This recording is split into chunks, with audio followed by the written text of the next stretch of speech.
Welcome to Caldwell County today. My name is John Hawkins. I'm director of the Caldwell Heritage Museum, and we're here today to talk about the day that Cavalry General George Stoneman came to town. And sharing their expertise with me today is Shirley Michael and the Reverend Ingram Parmley, who are very knowledgeable about it. Thank you for being my guest today. Thank you for inviting us. Thank you. Welcome. Thank you. It's good to be here. Would one of you tell us a little bit about Stoneman before he actually came to Caldwell County? Who is this man? What is he known for other than his raid through Caldwell County? Stoneman was a commander of cavalry in the Union Army who had been noted in at several different levels in his career. He had been involved in the push toward Atlanta by Sherman and eventually in the fall of Atlanta. My favorite story about Stoneman is that just outside of Atlanta, when it looked like the city was going to fall, Stoneman was sent with several hundred troops around to the west, to the east of town, to tear up railroads and other supply lines south toward Macon. And when he got down to Macon, he was captured. There's a recurring theme that Stoneman really wasn't interested in tearing up railroads. What he wanted to do was free the prisoners at Andersonville, which of course is not far from Macon, so that when he was captured, he was held for several months, then paroled. Parole during the Civil War basically amounted to swapping an officer for an officer, enlisted for enlisted, and then allowing them to go back to their units and fight. They didn't have to stay out of the war after that was over with. So a few months later, he winds up over in East Tennessee, commanding cavalry again, and still probably very much feeling disgraced, although professionally he had not been because of his capture. So that when he's ordered into East Tennessee later to go prevent what, we're not real sure why he came over here. We have about 3 different reasons. One is to tear up the infrastructure, which was a fairly common tactic by that time. Another is that he was coming over to prevent the escape of Jefferson Davis from Richmond to Cuba or wherever he was going. There are other people who feel pretty strongly that what he really wanted to do was get to Salisbury and empty that prisoner camp, which, by the way, was already empty when he got there. Right. But I've always been, since I've discovered all that, I've been intrigued by his fascination with being the hero and rescuing the prisoners from the prison camps. Right. Now, he was a West Point trained general, I believe. Yes, is that right? Yes, he was. So we're not talking about an upstart. We're talking about someone who was well trained. That's right. Okay. And you mentioned the railroads, and I think, at least ostensibly, that's what the reason that they say he was coming through this area when he came here. Right, yeah. And, okay, I believe his raid started somewhere around Morristown, Tennessee, did it not? Shirley? Yes. It did start in Morristown, Tennessee. Yes. Okay, and he came through the the western part of North Carolina, and he actually hit Caldwell County on 2 different occasions. Now, one of the stories I have read or heard somewhere is that he actually came into the town of Lenoir on 2 different times, but I don't find any evidence that he came the first time that he hit Caldwell County. I have the same information you do. I can't find any real proof that he came into Lenoir. They talk about his original raid on Lenoir, but it was Patterson he tore up. Right. And then they turned toward Wilkesboro up what's now Highway 268. Right. And then went on over into Forsyth County and then up into Virginia and down into Statesville and so on. But that term is used, the first raid on Lenoir. I don't think he ever got to Lenoir, but at least I've found no evidence that he ever got here at that point. Well, neither have I, and perhaps people are confusing Caldwell County and Lenoir, which so often we confuse the county seat with the county itself. Right. Yeah. I'm like you, I have not found any evidence that he actually touched Lenoir the first time. I think they scared folks in I'm Lenoir sure, pretty badly. yes. I think the word was out that they're coming just any minute, and they turned the other way. And of course, Patterson's not that far from Lenoir. They could have very easily hit Lenoir if they had chosen to do so. They did burn the mill at Patterson. There's a very interesting story about a man named Clem Osborne, which may be folklore, that was almost captured there. In fact, he ran into the mill, and and they were trying to capture him when they burned the mill down, I believe. Yeah, it was a fairly expensive attempt to capture one man, to burn the mill down in order, but they didn't get him, did they? At least that's the folklore that.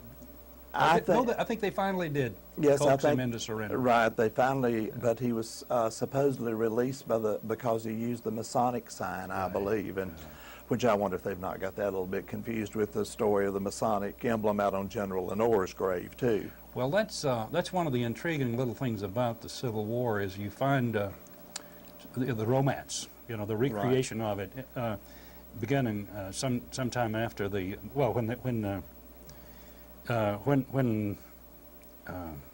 the attempt to romanticize it began after Reconstruction, is this notion that the different fraternal organization signs played largely in some of the kindnesses that the opposing forces showed each other.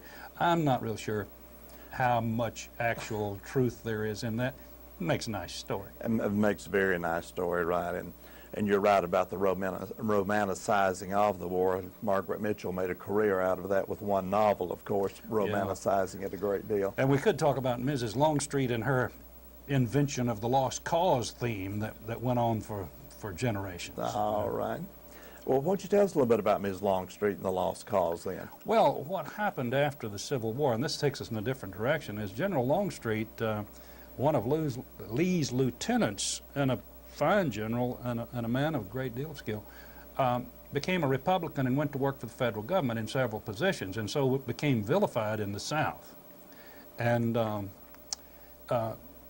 he apparently took the position that the war is over, we need to get on with being one nation. Right. And his wife, who lived even much longer than he did, as I remember, was the first to begin to picture the South as the David against Goliath that lost the war, even though its cause was noble and correct, because it was defending the rights of the Southern people.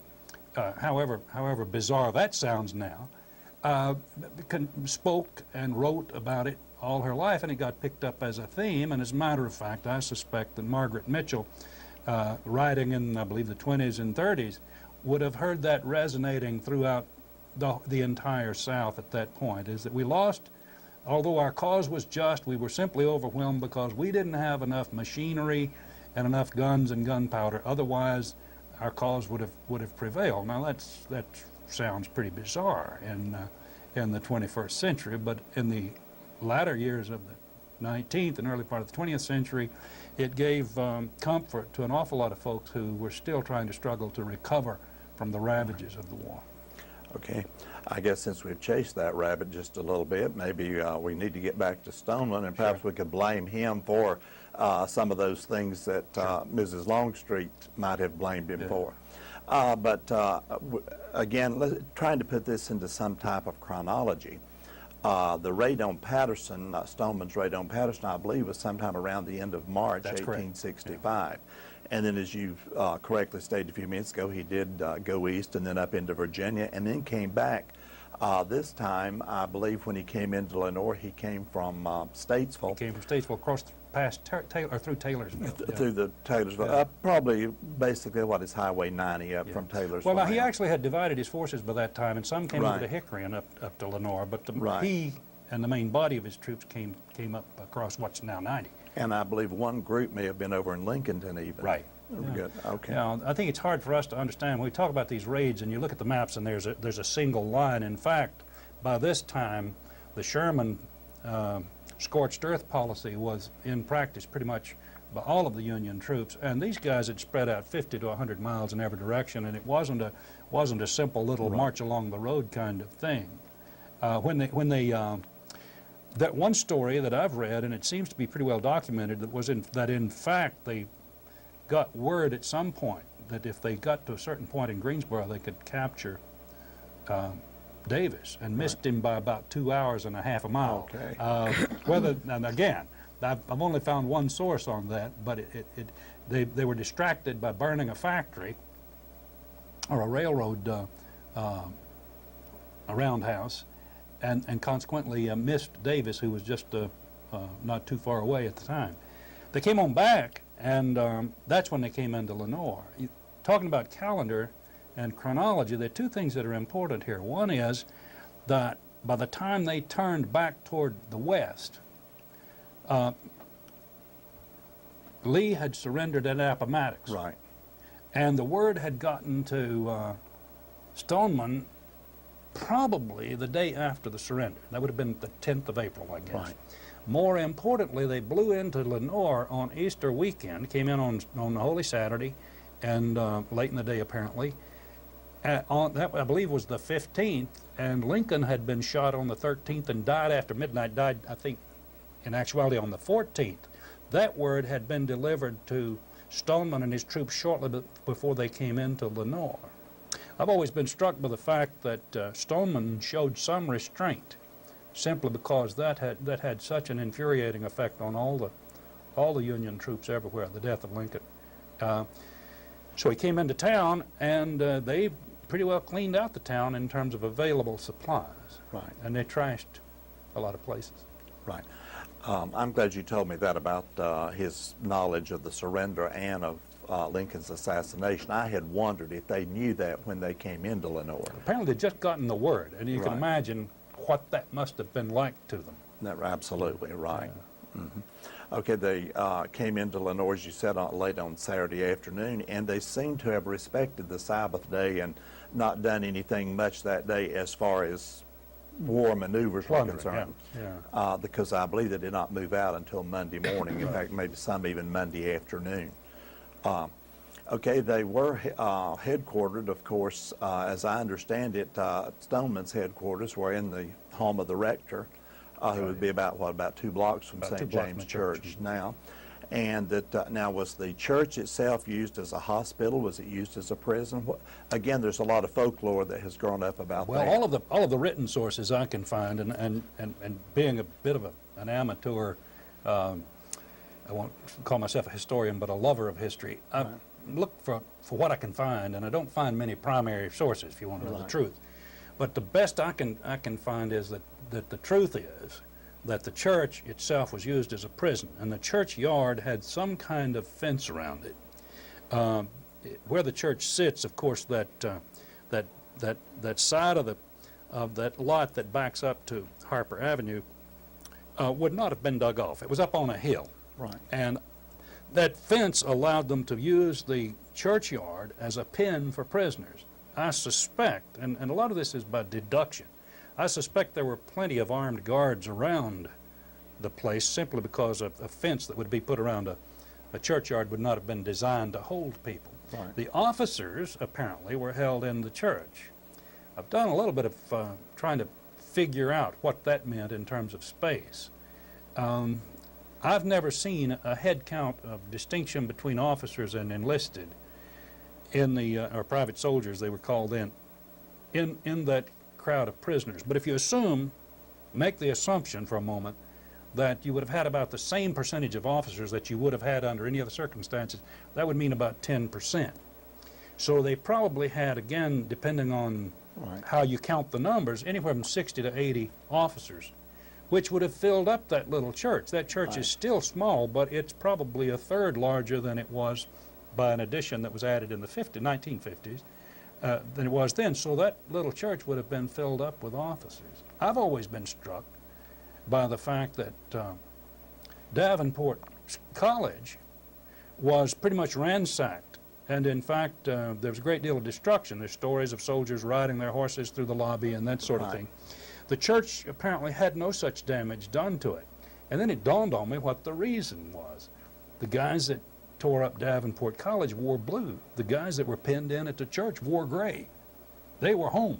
Okay. And they were indeed local or regional people. They were basically Western North Carolinians who had been captured. And they, of course, were not going to tear up something that was of value to them. I understand. Good. That sounds like a reasonable deduction. Now, these are deductions. I put this Right. together, obviously, from a lot of sketchy sources. You suppose there could have been just a little bit of gentlemanly and maybe Christian concern for the fact that it was a church? Well, I think there probably was, but you also have to remember that these were older men. This was not kids. These were men who had been captured. This was Home Guard You know, the last guys left at home who had been kind of swept up and brought along, they'd had several die on the march from Statesville just from exhaustion. They were to have more to die. They were worn out. They were not in great physical condition to start with. A lot of it may have just been sheer exhaustion. But I do think probably there was respect for the church. I have no reason to think that wasn't the case. And certainly the church does not, in the records I've seen, appear to have been beat up by the Union troops, or by the Confederate prisoners. Right. Okay. Yes, I've heard the same story about them riding into Davenport, and the girls had been sent home some weeks before, I understand, when they realized that danger was imminent. Yeah. And I think I've heard they destroyed about all the furniture that was in the building, and there apparently was a lack of respect for that building, even though church related, was not a church per se. We've alluded to a lot of stories that have come out of this Stoneman's raid and the Civil War itself, and of course we're hard put, as we've already said, sometimes to distinguish what is actually fact and what is folklore. A couple of them that I have heard about the burning of the factory in Patterson, a lady named who was Ms. Lula Hicks, who was nearly 100 years old at her death in the mid-1950s, tells about caring for the children at Fort Defiance, and they could see the smoke from the Patterson factory, which Stoneman's men burned in March when they were here. W.W. Scott tells about his mother hiding at the Conley home. Harold Dula tells about his grandfather, who was Squire Dula's slave, taking some of the horses into the woods so that they could not take the horses. But probably the best known story that has come out of, and it does seem to have some basis in fact, is the story of Major Avery, or Colonel Avery. Colonel Avery. Okay, let's don't demote him. Yeah. Let's don't demote him then. All right, tell us that story. Well, it takes on color as it goes, but I think here's probably the basic story is that Colonel Avery was one of the commanders of this home guard, and was known to the Union officers as somebody they really wanted to get. And bear in mind that these prisoners were headed for Camp Chase up in Ohio, which had a reputation of being a pretty rough place to stay, and they didn't want to go if they could avoid it. And there were some escapes along the way. But Colonel Avery had been captured, but the Union soldiers didn't know it. And in fact, he was housed outside with the private soldiers instead of in the church with the officers.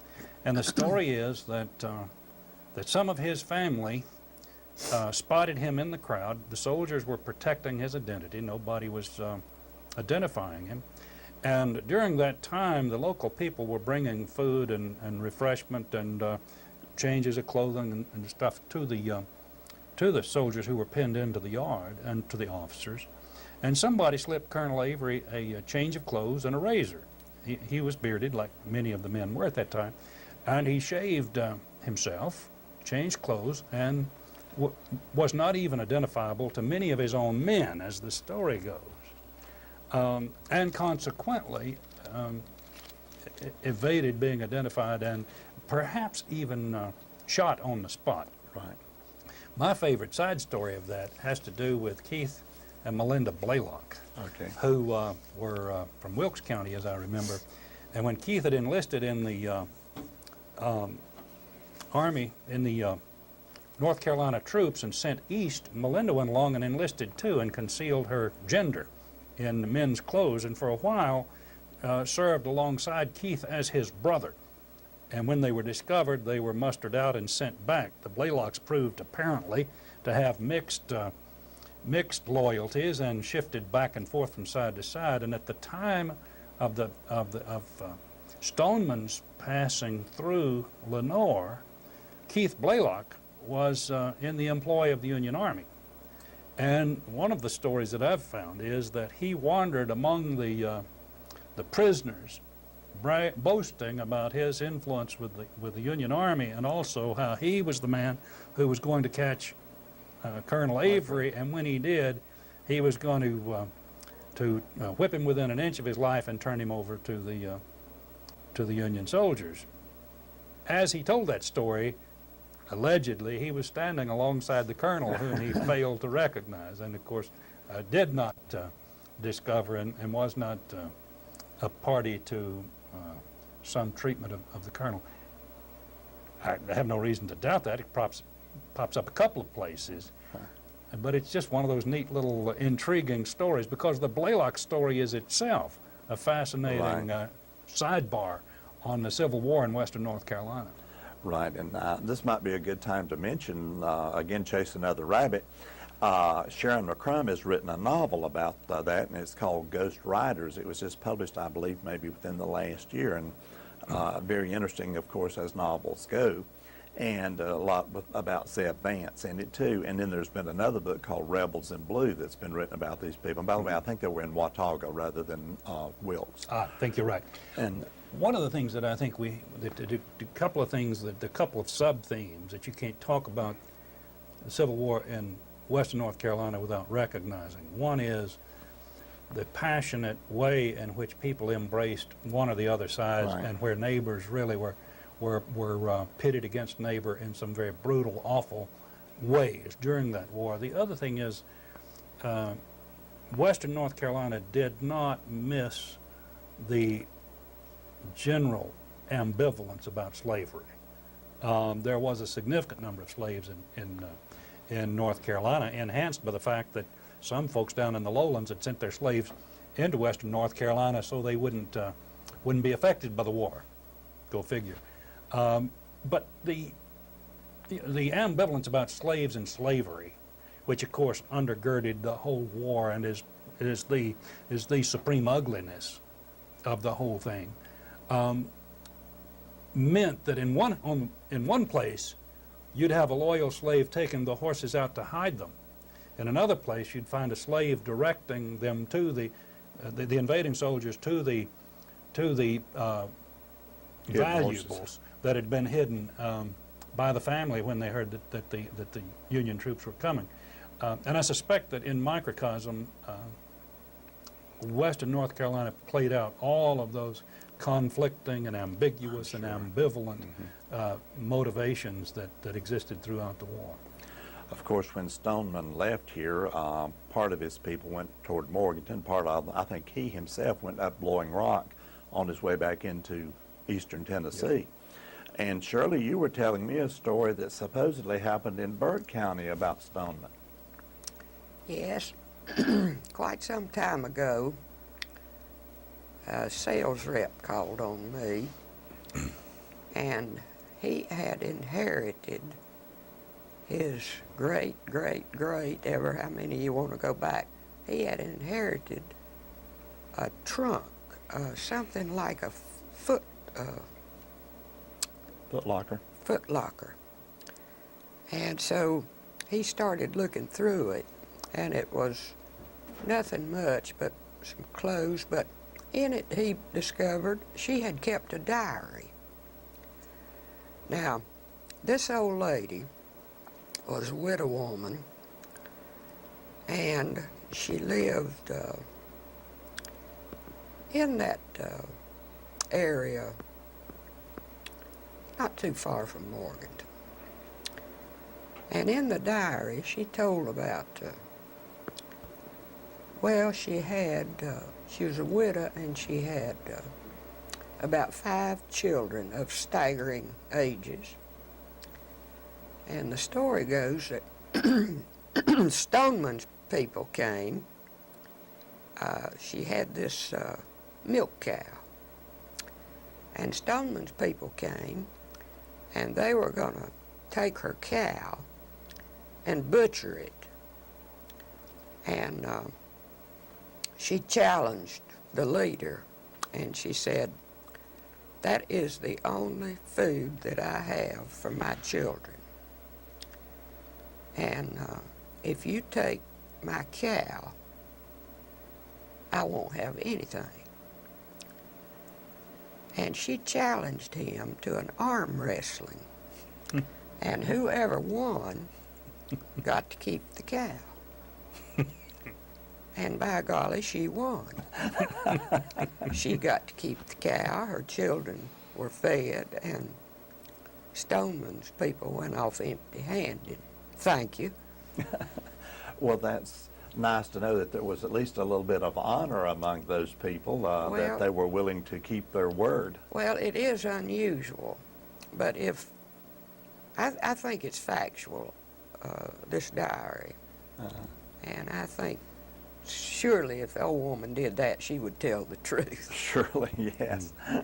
Okay. Harrison Winkler told me a story about his grandmother here in Lenoir having a bell. And after all of Stoneman's men went through town, she carried the bell in the street and rang it and told the people that the town was clear. He had that bell. He passed away about a year ago. I don't know what has happened to the bell since his death. Harrison Winkler worked for the city of Lenoir and was a part-time gunsmith and lived on Ridge Street in Lenoir, North Carolina. But he was telling me about that he owned the bell that his grandmother, or a grandmother, I don't know how far back it would have been, but that she walked along the streets ringing the bell. Some of the other people did not seem to fare as well. There's a story told about a lady who was sick, and they tried to take her watch. She apparently she was fearful of her life or her honor, or perhaps both. And she challenged one of the soldiers, said, think of your wife, or think of your mother, or think of your sister. And as a result, they left her alone too. So maybe there was just a little bit of honor among those people too, even though they certainly had the people of Lenoir, it seems, over a barrel at that time. There's method in that madness. When Stoneman's troops left here, Stoneman, as you indicated, went north up through Blowing Rock and back over into Morristown and back to Knoxville, sending General Kirk and another divisional commander west and south to Morganton, and then down to Rutherfordton, over up through the mountain into Asheville. And apparently Stoneman had maintained a good deal of restraint on these other people.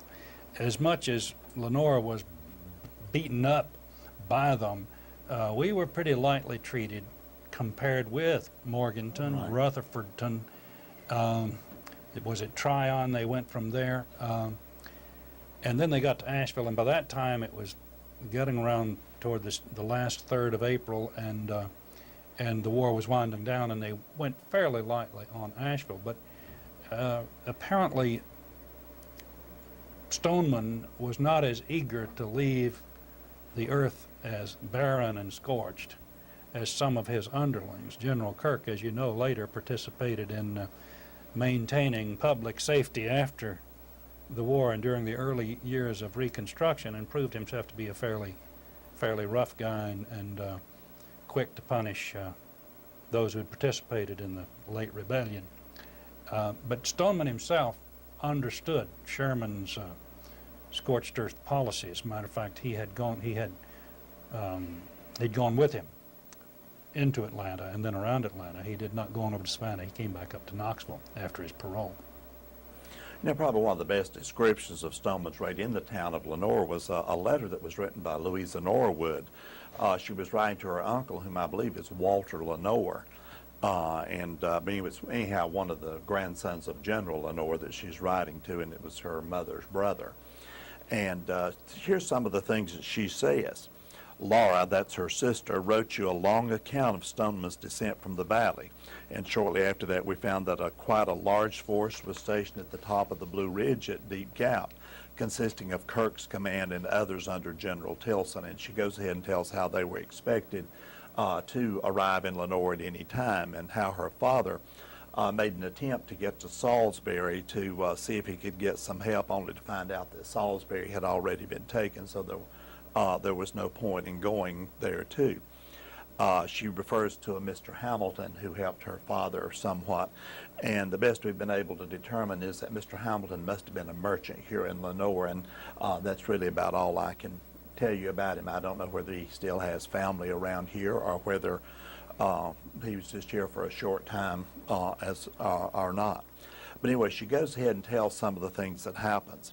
Well, we didn't know whether to believe that he would come through this place or not. But Pa and Ed took off the mules with wagon loads of corn and meat in the woods. Now, Ed is a slave, Ed Norwood, and Ed still has some descendants that live here in the county in the West End section. In fact, I've had some contact with some of those people, and they know a little bit about their, I guess it would be a great-grandfather, Ed Norwood. Saturday evening, Pa came in to see what was going on and found no Yanks here and nobody looking for them.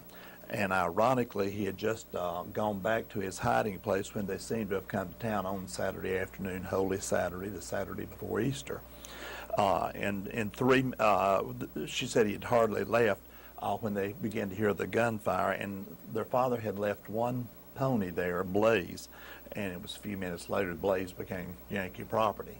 I think one of the first things to go. Now, the Norwoods lived in the area where Norwood Street is now. It was not a part of the city of Lenoir at that time. It would have been in the outlying areas, but of course very close in, not very far from what was the town of May I Lenoir. interrupt, John? Yes, you may. I have heard that it was approximately where that arch used to be, either on one or the other side of. Do you remember the arch? I know about the arch right at the end of Norwood Street and Penton Avenue, I believe. Here I have 3 photos of the old arch on Norwood Street. Part of this arch still remained on Norwood Street when I was a little boy in the late 40s.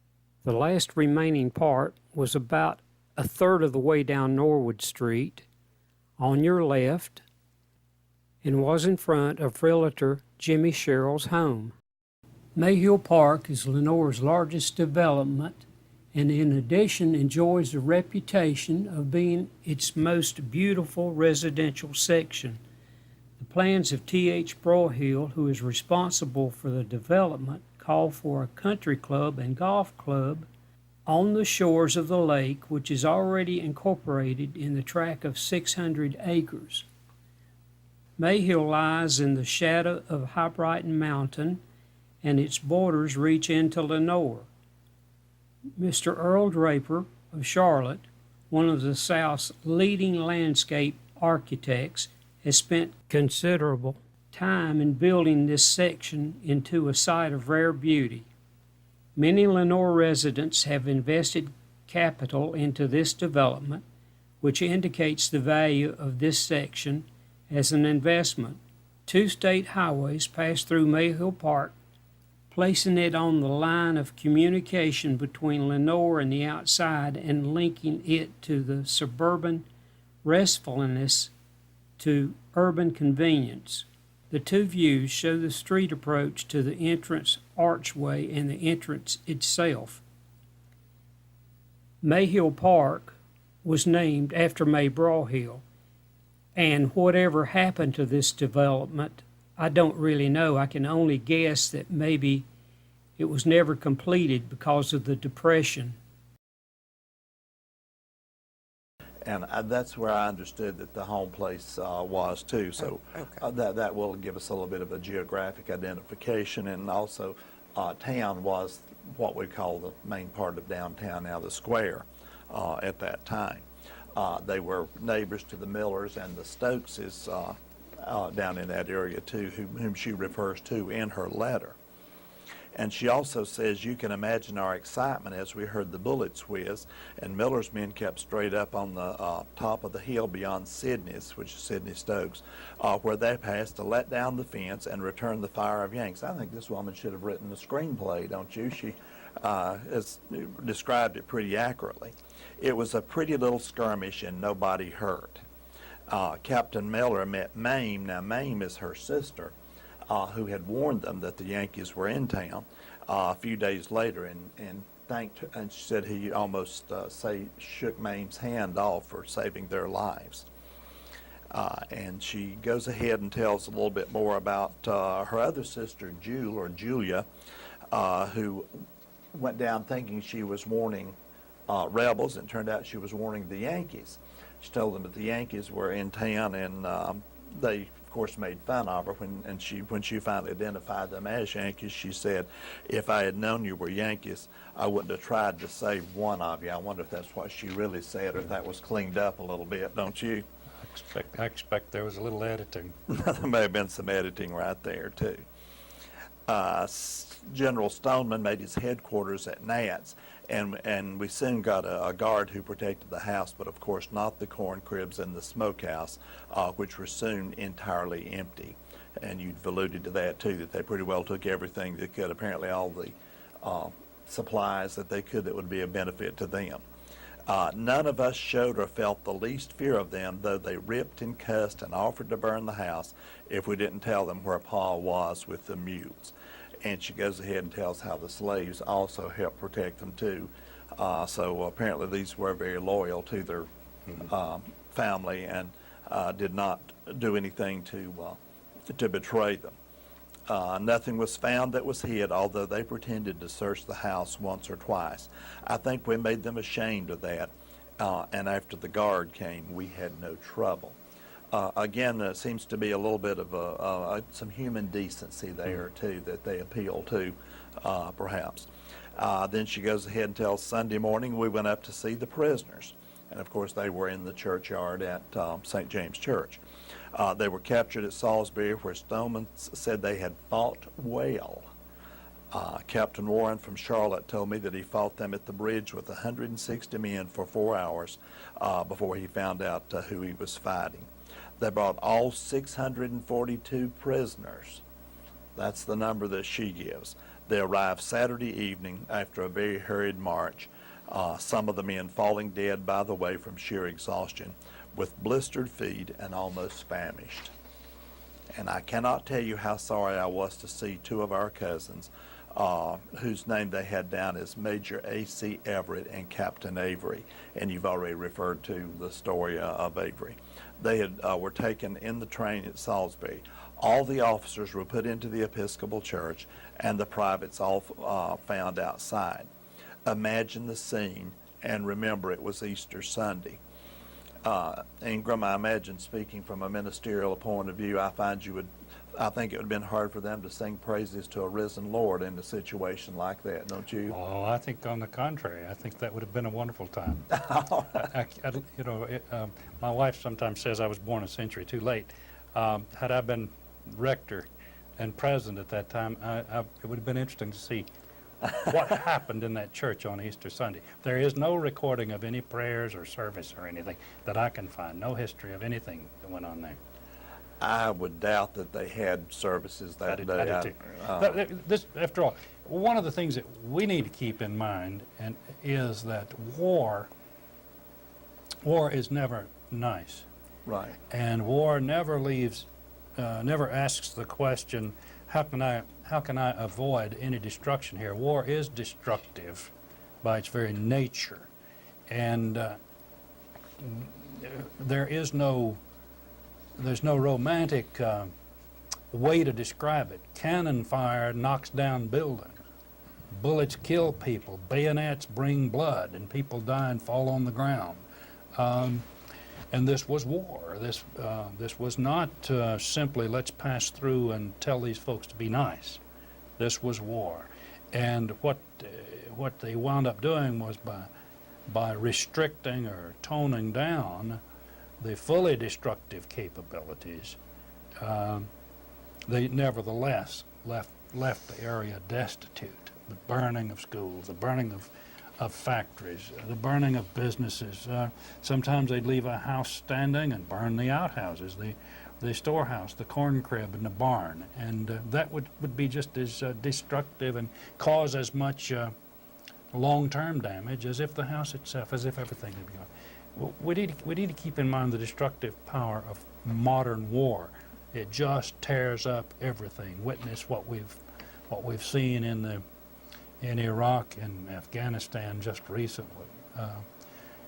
Now they refer to it as collateral damage. In the Civil War, it was the local citizens that they referred to who were damaged by this, and some of them were killed in the process. Okay. Louisa, it is pretty graphic in her descriptions of what goes on, and then she also tells a little bit about the aftermath of it too. Her brother Jim, she mentioned about him fighting at Morganton and barely escaping with her life. Her other brother, Tom, I think was in the 37th, and he had not arrived home at the time of the letter was written, but she indicated that they were expecting him to come home even momentarily. And but she also tells about the damage that was done in Morganton. Yes. If I may interrupt you, wasn't it General Lee who said that it's good that war was terrible, or we may grow to like it? Right. It's actually been credited to several people, but it Right. sounds better to those of us who read what we read, Shirley, to blame it on Lee It certainly sounded better coming from him than from Sherman. than from Yeah, Stoneman. okay. Or Stoneman, yeah, okay. No, I've never heard it blamed on Stoneman. Well, whoever said it, I think it's a true statement. It is a good thing it's so bad, or we might become too fond of it. And I guess the irony of one of these things is, you know, Caldwell County has never been touched by war except in this one instance, as far as, I mean, directly touched as far as fighting, or if you can call this fighting here. I know we've been touched in that we have given people to all the causes through the years. Look at what happened to the Civil War. At the time this happened, Caldwell County had already sacrificed 2 companies of men, Right. almost entirely, and there were several other companies that had gone from this area, and men from this area had gone into other companies in the Army, what wound up as the Army of Northern Virginia, so that Caldwell County had not only been stripped of its young men Right. during the war, but many of them didn't come back. And those who did, many of them were unable to live a full, happy, productive life. I have wondered in recent years if, in fact, Caldwell County's struggle for economic prosperity in the 1990s and in the beginning of the new millennium isn't still somehow related almost directly to the fact that during the Civil War, this county was stripped of an entire generation of young men who would have been building businesses, developing farms, leading the municipalities in the county, and they just weren't here. They were wiped out by the war. They weren't here. None of them were here that week in April Right. 1865 when Stoneman came through. Who was still around were the old timers Right. who did what they could, but that wasn't enough, of course. Oh, that's an interesting thought, and I think it may be one that needs to be a little bit of developing, perhaps a little bit more study done on that. Is that probably, what is the long-range effect of the fact that we lost a generation of young men? Right. Very, very interesting. Okay, but ironically, though, our touch with war, this particular touch, was after the surrender of the Confederacy. The war, for all practical purposes, was over, and should have been over. And but that's when Caldwell County got its touch of the war. Yeah. Well, the surrender of the Army of Northern Virginia left everything else a mopping up operation. Right. A lot of folks don't know that the Army of Tennessee had been shipped from Mississippi into North Carolina, came up through Charlotte, as a matter of fact, in order to try to stop Sherman, since the troops in eastern North Carolina were so few. And in fact, the Army of Tennessee, which had done up until that time all its fighting in what was considered the western theater of the war, Tennessee, Mississippi, Alabama, Georgia, surrendered at Durham, at the Bennett House. I had a great-grandfather who was in that surrender. Right. Yes. Yeah, I know you're the person I always turn to when I want to know about the western area of the Civil War. So. I don't know much about it, but that's where I grew up, so my interest has been more in there, until I came here and made it a point to learn about the Civil War here. Right. Okay. Okay, we've probably pretty well exhausted Stoneman's little escapade here in Caldwell County, but he did live a number of years, I think, after the Civil War. What was his life like for the remainder of his life? Stoneman was a successful public figure. He wound up as governor of California. Fascinating man. A man who took time out for the war, and yet like most leading military figures, went on to public life one way or another. And he apparently served the federal government some, but wound up in California. And I suspect was elected because of his successes in the Civil War. And quite apart from the way that I want to really minimize his contributions, he was a significant commander of Union cavalry, and was thought of very highly by his commanders. I think he lived to be in his 70s, out in the West. So was his military career over, though, after the Civil War? I think he left the Army shortly after the Civil War and went into public career. Okay. So I guess the moral to that story is be careful what you do. You may end up being governor of some state somewhere then. Well, it could be California, and we don't even want to talk about that today. All right.